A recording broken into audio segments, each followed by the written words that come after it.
क्यों एग्जिस्ट करता है, जबकि मैं कहता हूँ ईविल का एग्जिस्ट करना गॉड के एग्जिस्ट करने की दलील है उसके खिलाफ नहीं है। क्योंकि अगर गॉड है तो हम सब उसके सामने अकाउंटेबल हैं, और अगर हम अकाउंटेबल हैं तो अकाउंटेबिलिटी के लिए ईविल का मौजूद होना जरूरी है, उसके बगैर हम अकाउंटेबल नहीं हो सकते। और अगर हम अकाउंटेबल नहीं हैं तो हम जनाब जावेद अख्तर साहब से पूछेंगे कि आप बताएं कि फिर सफरिंग इस दुनिया में क्यों है?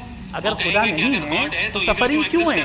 और उन लोगों के जज्बे का क्या जिनके अंदर सफरिंग के बाद इंतकाम लेने का जज्बा पाया जाता है और वो इस दुनिया से ऐसे ही चले गए? क्या उनकी सारी तकलीफें बेकार चली जाएंगी?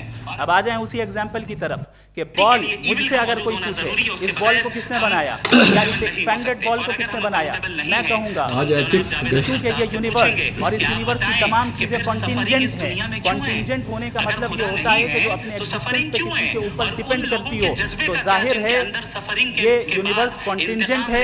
और अगर कोई चीज कॉन्टिंजेंट नहीं है तो मैं रिक्वेस्ट करूंगा कि मुझे दिखा दें कि कौन सी चीज यूनिवर्स में कॉन्टिंजेंट नहीं है, हम भी जरा गौर कर लें और हम भी देख लें। और जब कॉन्टिंजेंट चीजें मौजूद हैं तो फिलोसोफर्स की इस्तिलाह के मुताबिक